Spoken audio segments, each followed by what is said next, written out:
오늘 하나님 말씀은 신약 성경 디모데후서 2장 7절부터입니다. 디모데후서 2장 7절부터 13절까지입니다. 제가 말씀 봉독해 드립니다. 내가 말하는 것을 생각해 보라. 주께서 범사에 내게 총명을 주시리라. 내가 전한 복음대로 다윗의 씨로 죽은 자 가운데서 다시 살아나신 예수 그리스도를 기억하라. 복음으로 말미암아 내가 죄인과 같이 매이는 데까지 고난을 받았으나 하나님의 말씀은 매이지 아니하니라. 그러므로 내가 택함 받은 자들을 위하여 모든 것을 참음은 그들도 그리스도 예수 안에 있는 구원을 영원한 영광과 함께 받게 하려 함이라. 미쁘다 이 말이여, 우리가 주와 함께 죽었으면 또한 함께 살 것이요 참으면 또한 함께 왕노로 달 것이요 우리가 주를 부인하면 주도 우리를 부인하실 것이라. 우리는 미쁨이 없을지라도 주는 항상 미쁘시니 자기를 부인하실 수 없으시리라. 아멘. 사랑과 축복의 메시지 나눕니다. 사랑과 축복합니다. 사랑과 축복합니다. 감사합니다.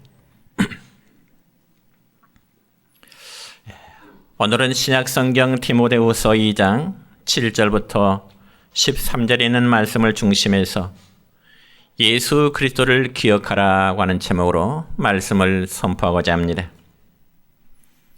여러분, 우리가 이용하고자 하는 길에는 포장이 잘 된 길이 있는가 하면은 때로는 길이 좁고 또 가파르고 또 포장이 되지 않는 비포장, 불편한 길을 만날 때도 있습니다. 그럴 경우 여러분은 어떤 길을 선택하시기를 원하십니까? 아마 대부분은 길이 바르고 포장된 좋은 길로 가기를 원하시게 될 것입니다. 그렇지만 아무리 좋은 길이라 할지라도 그 길이 여러분이 가고자 하는 목적지에 이르지 못하는 길이라면 그 길은 절대로 좋은 길이 될 수가 없는 것입니다. 그런 반면에 아무리 불편한 길이라 할지라도 여러분이 가고자 하는 그 목적지에 이르게 하는 길이라면 그 길은 여러분에게 참으로 좋은 길이 될 수 있습니다. 그래서 우리는 종종 우리의 삶에 대해서 이런 푸념을 하는 경우들이 있을 것입니다. 왜 믿지 않는 사람들의 삶의 길은 정말 평탄하고 좋은 길 같은데 믿음의 길을 걷는 우리의 삶은 이렇게도 힘들까? 이렇게도 험악할까? 그러나 여러분, 아무리 넓고 평탄한 길이 할지라도 그 길의 마지막이 멸망의 길이라는 사실을 안다면 여러분들이 그러한 길로 가고자 하실까요? 그렇지 않을 것입니다. 비록 우리의 현실이 당장은 좁고 그리고 험한 삶의 길 할지라도 이 길의 끝에는 아주 푸른 초장과 맑은 시냇물이 약속된다면 그 길은 우리의 삶에 참으로 좋은 길이 될 것입니다. 그럼 우리 성도들은 삶의 길을 비교하는 사람이 아니라 삶의 끝을 비교하는 사람이 되어야 되는 것입니다. 그래서 성도의 마지막에는 사는 길이요, 그리고 살리는 길이요, 그리고 생명의 길이요, 영생의 길로 이어져야 하는 것입니다. 그렇지만 그런 길이 우리의 현실에서는 길이 좁고 그리고 길이 매우 협착할 것이라고 주님은 산상보훈에서 말씀하신 적이 있습니다. 그러므로 세상에서 여러분, 아무리 장수하고 아무리 부귀 영화를 누린다 할지라도 그 삶의 끝이 지옥이라면 그 사람의 삶은 정말 불행할 수밖에 없습니다. 왜냐하면 지옥의 고통은 끝없이 계속되는 것이기 때문에 그렇습니다. 그리고 그것은 너무 고통스러워서 죽고 싶어도 죽을 수 없는 것이 지옥의 세계입니다. 뿐만 아니라 지옥은 하나님의 사랑과 하나님의 긍휼이 더 이상 미치지 아니하는 것입니다. 뿐만 아니라 그곳에서는 아무리 눈물을 흘리며 회개한다 할지라도 더 이상 회개의 기회가 주어지지 않고 아무런 소망도 없는 상태에 이르게 되는 것입니다. 뿐만 아니라 여러분, 지옥의 권세에서 누군가에게 도움을 달라 외쳐봐도 소용이 없는 것이고 효과도 없는 것이고 아무도 들을 수 없는 것이 지옥에서의 고통의 세계입니다. 그렇지만 사랑하는 성도 여러분이요, 우리는 삶의 길이 고달프더라도 정말 바라기는 신앙의 경주에서 머뭇거려서는 안 됩니다. 왜냐하면 신앙의 길에서 머뭇거림은 결국 멸망함에 이를 수밖에 없기 때문에 그렇습니다. 그러니 하나님 나라의 영광됨을 소망하며 믿음의 열정 가지시기를 주님의 이름으로 축원합니다. 그러면 여러분, 우리 환경의 어려움 속에서 변함없는 믿음을 우리가 가져야 될 그 이유가 과연 무엇일까요? 첫째는 심판을 받고 멸망함에 이를 자가 있기 때문에 그렇습니다.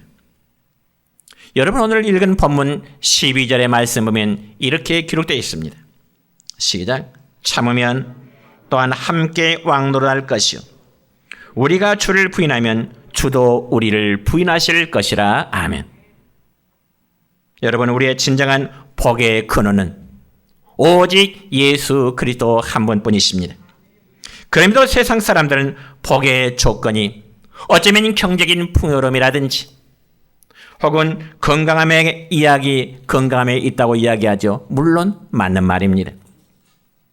우리가 이 땅에 사는 동안에 정말 경제적인 풍요로움이라든지 건강함을 얻고자 하는 소원은 모든 사람들의 마음에 품고 있는 동일한 마음입니다.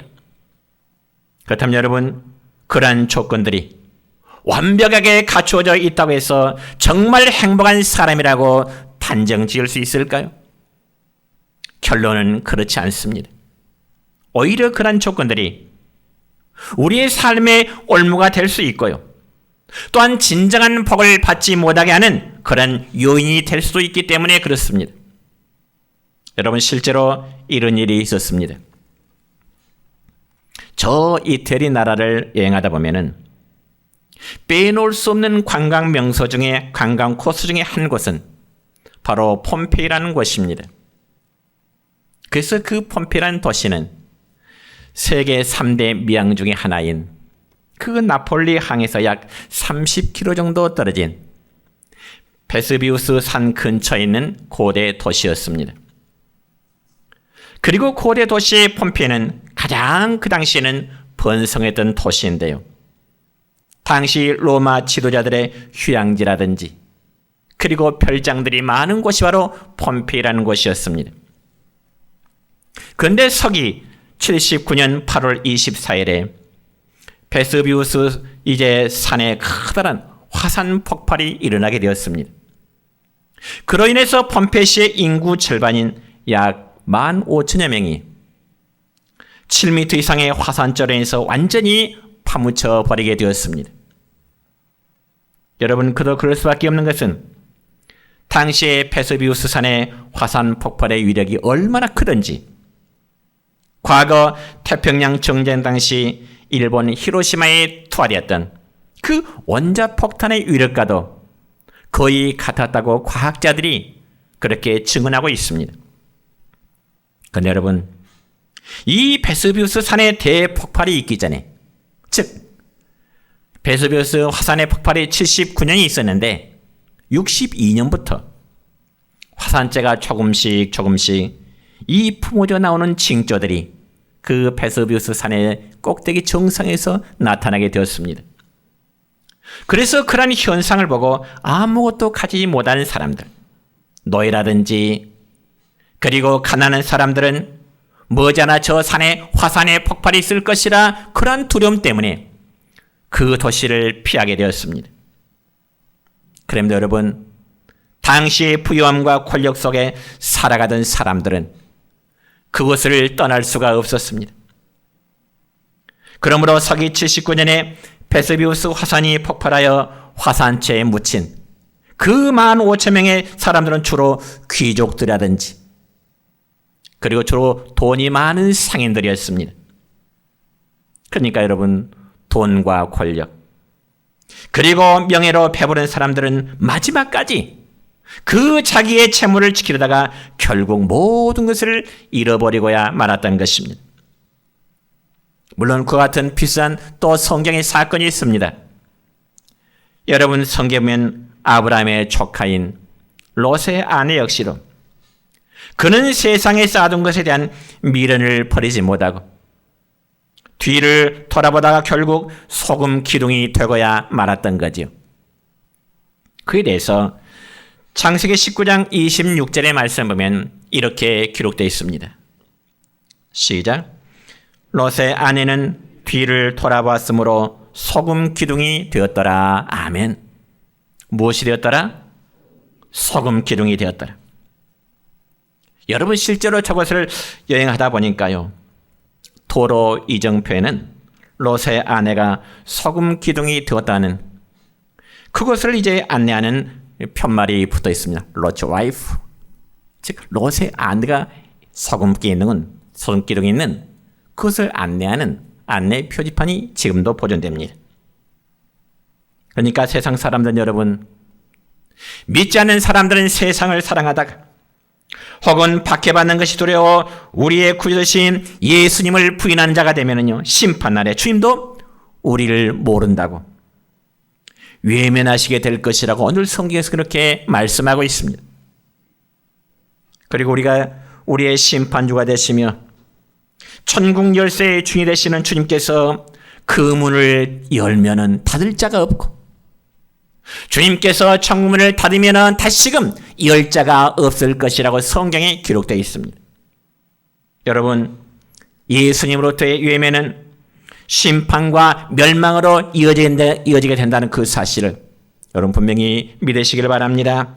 그래서 구약성경 이사야 22장 22절의 말씀 보면 이렇게 기록됩니다. 시작. 내가 또 다윗의 집의 열쇠를 그의 어깨에 두리니 그가 열면 닫을 자가 없겠고 닫으면 열 자가 없으리라. 또한 요한계시록 3장 7절에서도 이렇게 기록됩니다. 시작. 다윗의 열쇠를 가지시니 곧 열면 닫을 사람이 없고 닫으면 열 사람이 없는 그가 이르시되 아멘. 사랑하는 성도 여러분이요, 구원의 기회는 항상 열려 있는 것이 아니고 한 번 닫혀지면 열 수가 없는 것입니다. 그러므로 지옥은 영원한 고통이 따르는 것이요, 더 이상 회개할 기회가 없습니다. 그리고 그것은 소망이 없는 것입니다. 그리고 세상 것들로는 우리의 죄를 없이 할 수 없고 세상 것들로는 우리를 의롭다 할 수 있는 아무것도 없는 것이죠. 여러분, 구원자이신 예수님을 통하지 않고는 하나님의 자녀가 될 수 없고 또한 구원함에 이를 수도 없는 것입니다. 그래서 하나님께서는 저와 여러분의 죄인된 자를 위해서 독생자 예수 그리스도를 보내주신 것은 바로 우리의 죄 사함을 위한 것이요, 죄인된 우리를 의롭다 하도록 하시기 위해서 하나님은 독생자 예수 그리스도를 우리 가운데 보내주신 것입니다. 뿐만 아니라 우리가 예수님을 영접함으로 우리에게는 하나님의 자녀가 되고 더 나아가서는 하나님 나라의 상속자가 됨을 여러분 믿으시길 바랍니다. 그럼 우리가 예수 그리스도를 구주로 영접할 때 우리는 여러분에게는 아무런 공로가 없이도 하나님 나라의 상속자가 되는 것입니다. 여러분, 성경에는 하나님께서 인간을 구원하시기 위한 여러 가지의 사건들이 끊임없이 등장되고 있습니다. 하나 예를 들어서 우리가 구약 성경 창세기 3장의 말씀 보면 아담과 하와는 그들이 하나님이 금하신 선악을 알게 한 나무 열매를 따먹음으로 그들이 범죄하여 그들이 타락한 이후에 자신들이 벌거벗었음을 알게 되었습니다. 즉 범죄하기 전에는 자기들이 벌거벗었으나 부끄러움을 몰랐는데 범죄한 이후로 그들의 마음속에는 수치와 부끄러움을 알게 된 것입니다. 그래서 그들이 나뭇잎으로 자신들의 몸을 가리우고자 했지만 하나님께서는 짐승을 잡아 가죽 옷으로 그들의 부끄러움의 수치를 가리워주게 된 것입니다. 또한 출애굽기 말씀 보면 하나님께서는 이스라엘 백성들이 애굽 땅에서 노예로 신음 가운데 있을 때 하나님은 모세를 불러서 그 백성들을 구원해내는 출애굽의 대역사를 이루게 하신 것이죠. 그런데 여러분, 이스라엘 백성들이 애굽 땅을 빠져나온 이후에 출애굽의 과정을 시작할 때 그들은 홍해바다에 직면하게 됐고, 또한 뒤쫓는 애굽의 군사들을 막기 위해서 하나님은 어떻습니까? 홍해바다를 가르게 하는 기적으로 애굽의 모든 군사들을 바다에 수장시키는 하나님의 역사를 이루게 하신 것입니다. 하나님은 그 백성들을 구원하시기 위해서 그들을 뒤쫓는 애굽의 군사들을 바닷속에 수장시키는 그 역사를, 구원의 역사를 이루셨다는 것입니다. 그러면서 백성들로 하여금 마치 바다를 육지처럼 건너게 하시는 구원의 역사를 이루셨습니다. 그러나서 하나님은 죄인된 백성들과 함께 하신다는 그 사실을 상징적으로 보여주시기 위해서 하나님은 성막과 성전을 만들도록 하신 것입니다. 그래서 성막 그리고 하나님의 성전은 하나님께서 그곳에 임재하신다고 하는 하나의 상징적인 초소가 된 것입니다. 그러면서 믿고 구원을 예수님을 우리에게 보내주신 것입니다. 성막이 그리고 성전이 바로 오실 예수님의 그림자로 우리에게 보여주셨고, 예수님이 오심에 더 이상 성막 같은 그림자는 그의 역할을 다하게 된 것입니다. 사는 성도를 보니 누구든지 예수님을 믿고 영접한 자에게는 구원의 은혜를 베풀고자 하심이 하나님께서 그 아들을 보내신 하나님의 뜻인 것입니다. 그러므로 하나님께서 우리에게 주신 수많은 선물 가운데 가장 귀하고 최고의 복된 선물은 바로 예수 그리스도이심을 믿으시기를 축원합니다. 그럼에도 예수님 믿지 않고 주님의 이름을 배반하거나 부인한다면 그 결과는 최후의 심판을 받게 될 것이고요, 멸망에 이를 수밖에 없는 것입니다. 우리 중에 한 사람도 그런 하나님의 심판에 임하지 않기를 축원합니다. 예수님의 이름 때문에 구원함에 이를 자들이 있습니다. 오늘 읽은 성경 말씀 본문 10절의 말씀입니다. 시작. 그러므로 내가 택함 받은 자들을 위하여 모든 것을 참음은 그들도 그리스도 예수 안에 있는 구원을 영원한 영광과 함께 받게 하려 함이라. 아멘. 여러분, 사도 바울은 그가 예수 그리스도의 복음을 전하면서 많은 고난을 당했던 사람입니다. 그럼에도 많은 고난 중에 인내했던 것은 그가 전하는 복음을 받는 자들이 듣고 믿음으로 구원함에 이르게 된다는 그것 때문이었습니다. 그래서 그는 특별히 사역자들이 본받아야 될 인내의 모범으로 예수 그리스도를 제시하고 있습니다. 여러분, 본문 8절의 말씀 보면 이렇습니다. 내가 전한 복음대로 다윗의 씨로 죽은 자 가운데서 다시 살아나신 예수 그리스도를 기억하라. 여러분, 여기 예수 그리스도를 기억하라는 이 말씀에 기억하라, 원래 단어의 의미를 보면은 마음속 깊은 곳에 간직하라, 그 뜻입니다. 단순히 생각하는 개념이 아니라 마음속 깊은 곳에 간직하라. 그러니까 기억하되 계속해서 기억해야 됨을 강조하는 말입니다. 그러면 기억해야 될 그 내용이 무엇일까요? 그것은 바로 자신이 전하는 복음 자체, 예수 그리스도를 생각하고 예수 그리스도를 기억하라는 말씀입니다. 산성도 여러분이요, 예수 그리스도의 죽음과 부활은 어떤 상황에 처하든지 성도들이 반드시 기억해야 될 복음의 핵심이 되는 것입니다. 그래서 사망 권세를 이기시고요, 그리고 부활하신 복음의 핵심이 되시는 예수 그리스도를 기억한다면, 그 예수님의 마음에 늘 생각한다면 어떤 어려운 상황 속에서도 믿음이 이랬다 저랬다 흔들리지 않을 것이고 믿음을 포기하지 않게 될 것입니다. 어떤 유혹을 받아도 주님의 이름을 배반하거나 부인하지 않고요, 능히 신앙을 잘 지켜나갈 수 있게 될 것입니다. 이것이 바로 예수 그리스도를 기억하라고 하는 진정한 의미가 되는 것입니다. 특별히 예수님은 하나님께서 우리의 구원을 위해서 보내신 유일하신 분이십니다. 그러니 천하 사람 중에 구원을 얻을 만한 다른 이름을 우리에게 주신 일이 없다고 성경은 말씀합니다. 그 예수님을 기억하라. 그 예수님을 마음속에 깊이 생각하라. 여러분, 우리가 하나님 나라의 백성이 될 수 있는 이유는 오로지 예수 그리스도를 믿는 그 믿음 때문에 그렇습니다. 여러분, 그래서 신약성경 에베소서 1장 3절의 말씀 보면 이런 말씀이 있습니다. 시작.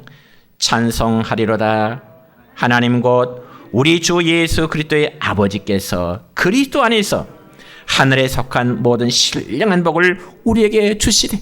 아멘.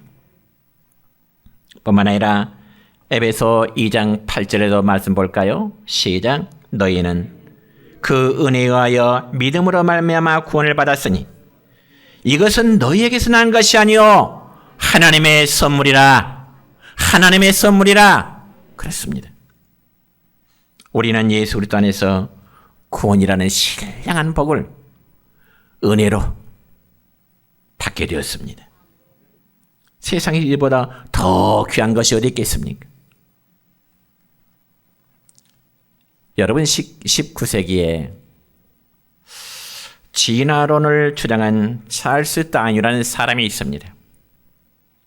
아마 우리 젊은 청년들은 잘 알 수 있는 사람이죠. 찰스 다윈이라는 사람. 그런데 그가 말하는 진화론이라는 것은 하나님의 창조의 사건과는 정반대 논리를 주장하는 사람입니다.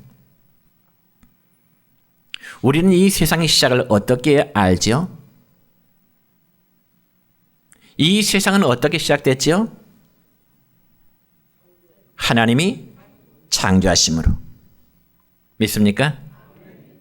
아무것도 없는 상태에서 하나님은 말씀으로 있으라 있으라 있으라 선포하심에 그들이 있었고 하나님 보시기에 좋았더라. 그게 바로 하나님의 창조론입니다. 그런데 이 창조론과 정반대 개념이 바로 진화론이죠.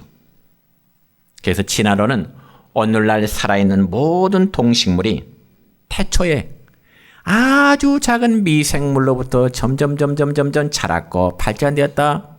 그런 논리가 진화론이에요. 그러니까 하나님의 창조와 진화는 정반대 개념이죠. 그 논리를 주한 사람이 찰스 다윈이라는 사람이에요. 그럼에도 다윈은 말년에 성경을 옆에 가까이 두고 성경 읽기를 좋아했다는 거죠. 다윈이. 그런데 하루는 이 다윈, 찰스 다윈이 살고 있는 그 마을에 가까이 지내던 이름이 호프 여사가, 호프라는 여성이 다윈의 집을 방문하게 되었습니다. 물론 그 호프라는 여인은 그리스도인이었습니다. 호프 여사가 다윈의 집에 가니까 이 다윈의 이제 현관에 책상에 성경책이 놓여 있는 거죠. 호프 여사가 묻습니다. 다윈 씨, 당신의 책상에 놓인 것은 성경책 아닙니까? 예, 맞아요.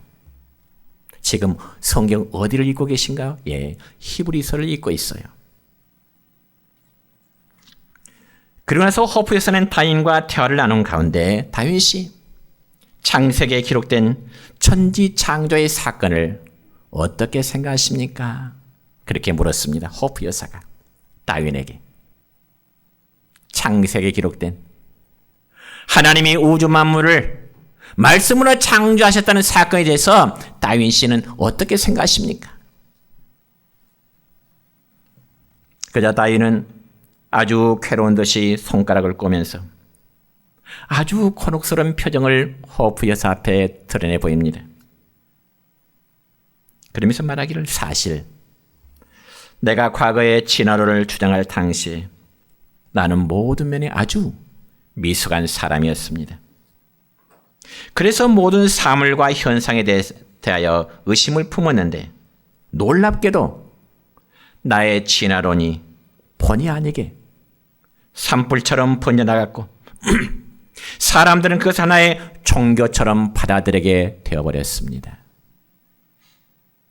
그러면서 다윗은 잠시 말을 멈추고 성경을 들여다보면서 하나님의 거룩함과 성경의 위대함에 관한 구절을 읽더니 갑자기 이 다윗이 호프 여사에게 이런 제안을 하게 됩니다. 부인, 지금 창밖 저희 집 정원에는 약 30명 정도가 앉을 수 있는 의자가 있는데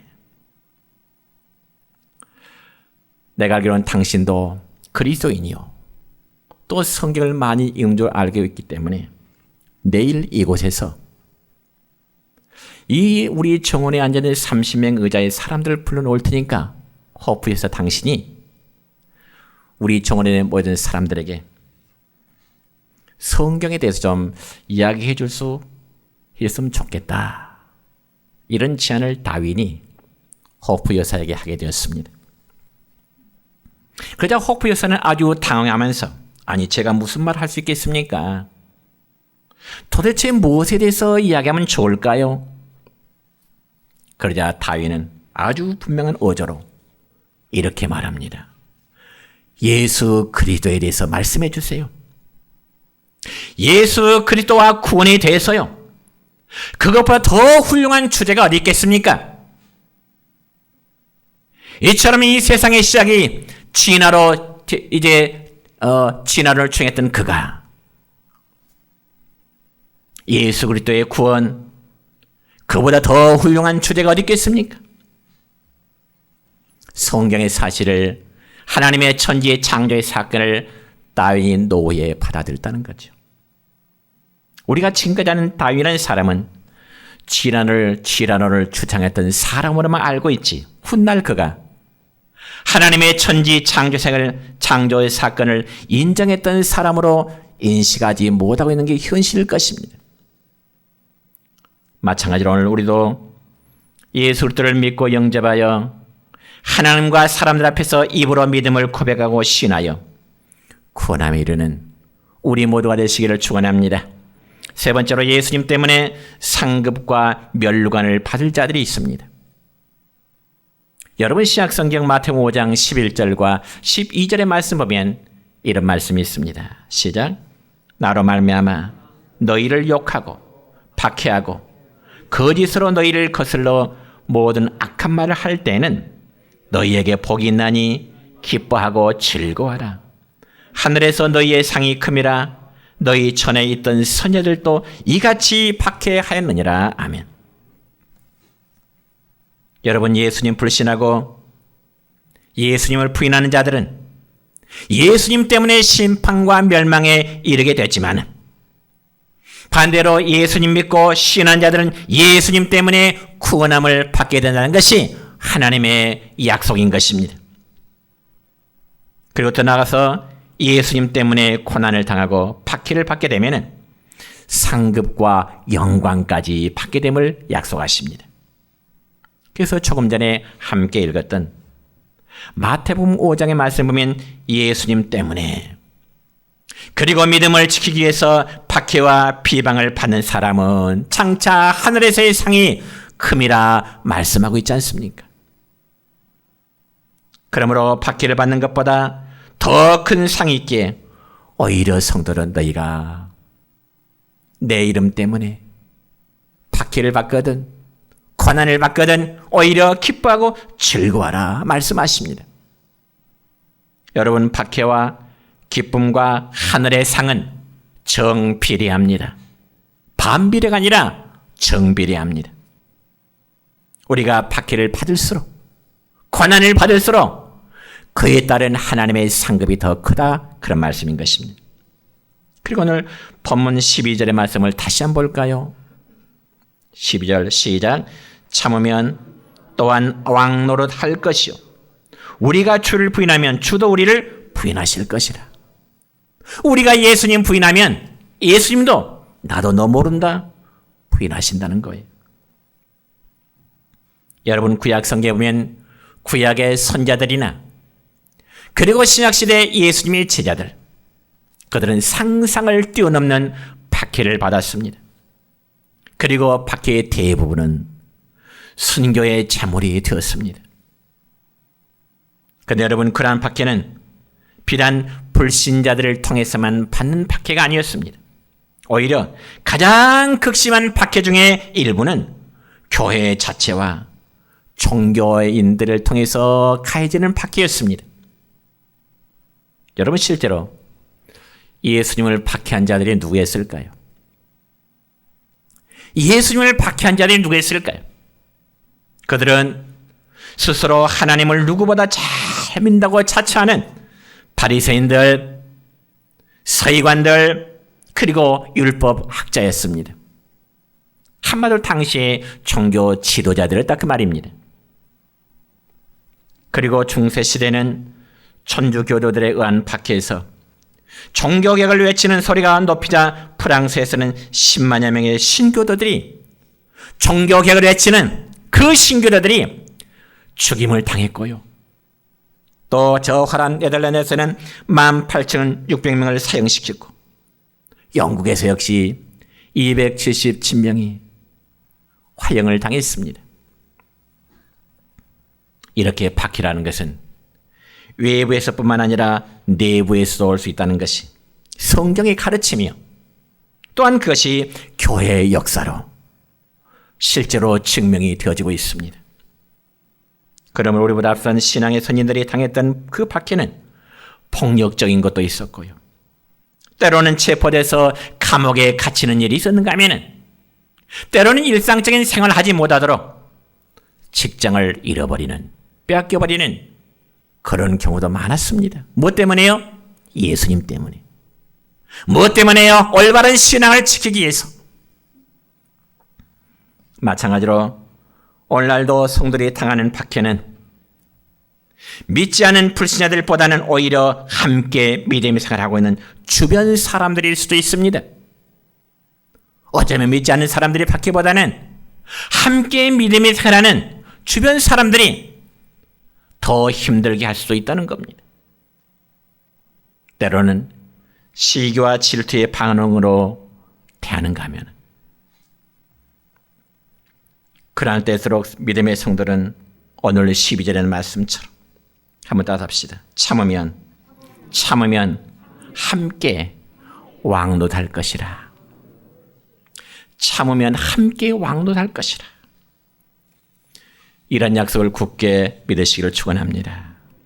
그럼에도 신앙생활하는데 힘들다고 주님을 부인하는 자는 믿음의 실패자가 될 수밖에 없어요. 믿음의 성장이 아니라 정말 과거의 믿음보다 뒤로 후퇴하는 믿음은 실패하기 쉽습니다.